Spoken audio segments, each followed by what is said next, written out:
Super Adventure 12,000 kilometre review. We did have a few issues when we first got the bike. We had a missing oil seal on the top of the spark plug shaft, if you want to call it that. The first 1,000 k's was spitting all oil over the back of the bike. We then had a preload adjuster get stuck in 2 people, whereas we had left with 2 people with luggage, and it decided to get stuck for some reason in 2 people. Fortunately, Newcastle KTM came to the party and had us out of their place for within 2 hours of stealing a shocky out of their demo bike. The thing I love about the bike is certainly the engine. You like the ponies, don't you? I like some ponies, yeah. Love the ponies. Ponies. It has apparently cuddle mode, which is when husband floors it like that, and wife has to give him a bit of a cuddle to hang on. We have used the heated seats once, coming from New South Wales here to Queensland, where it was 7 degrees and a bit frosty cold. And they were much appreciated by my bottom. The pillion seat, only has 2 settings. I found that the setting 1, which is low, is very much sufficient. Setting 2 gets somewhat warm. It burns your ass, doesn't it? It does, yeah. You feel like your butt's on fire after a while, so. Whereas I'm lucky, I've got a medium, so I found that between low and medium was pretty good. But on our return to New South Wales, it is going to be a darn sight colder, and I think you might be appreciating the high setting of your seat. Yeah. Well, that will be something to try out for sure. Yeah. So that is a really good thing about the bike as far as the pillion goes. The other great thing is the seat is pretty comfortable, and the tone, just the note of the bike, is quite enjoyable. Well, we do have the panniers, top box, and acro pipe, and the acro pipe certainly gives it a nice snarl. Yep. With the panniers, we went for the internal bags, and they are great. They are just the best thing. You don't have to take your panniers off. You're not dragging dirty panniers into motel rooms or cabins or wherever you're staying, and they've just been brilliant. They hold, well, especially my side, holds a lot. So ladies, you would like that.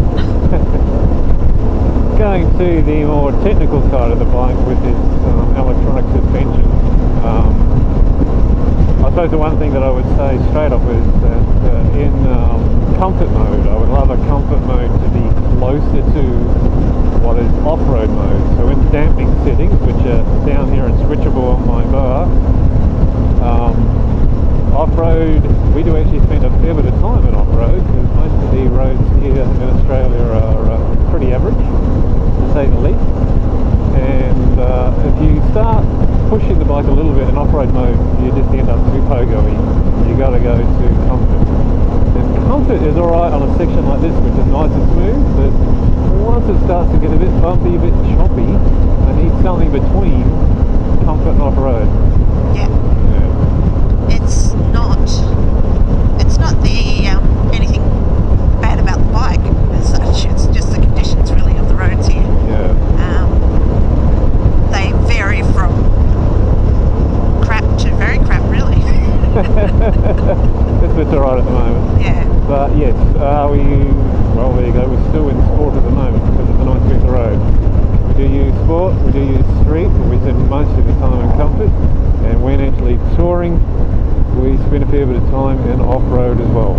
It is very easy to flick between the different settings. I don't even have to look at the switches or the dash to work out what I'm changing to. So if I do it now, I just click down here on without on set, and it's as simple as going set, go to comfort, down 2 clicks, go set, back, done, which is quite easy that way. The throttle setting we have used off-road quite a bit with a lot of the dirt roads and stuff we've done. It does make the throttle quite doughy and friendly. You're not at great risk of spinning the back wheel up left, right and centre with 160 ponies on tap. Haven't tried wet. The difference between street and sport, just find that sport's probably just a bit snappier, a bit harder on the tyre, which can get expensive. Apart from there, gearbox sweet, suspension, I do like it. Loved if it was more settable. You might set your own little preferences, particularly between off-road and comfort. What about you, Dan? What do you got?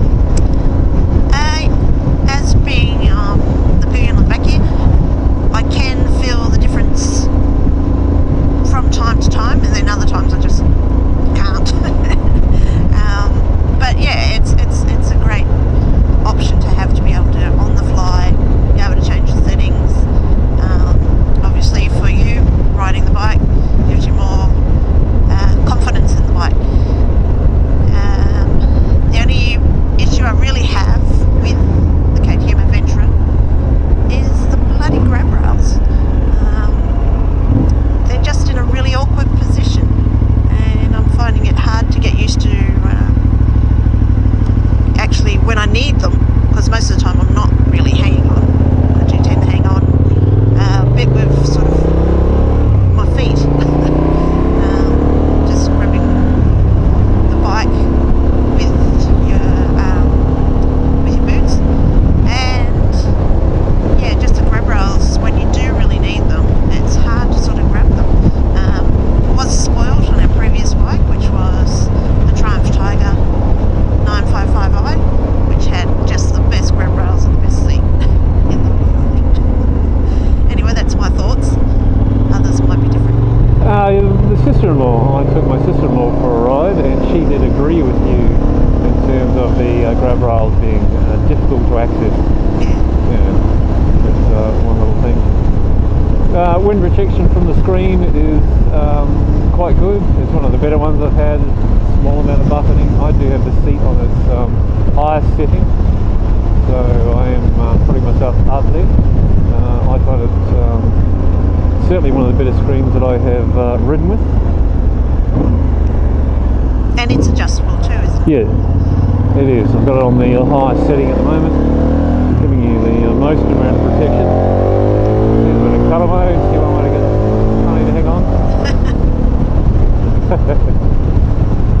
I just replaced the front tyre at 12,000 k's.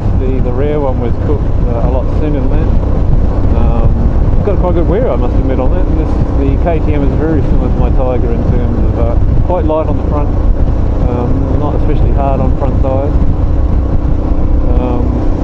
Fuel range on this thing is fantastic. We're looking at a minimum normally of about 550 k's.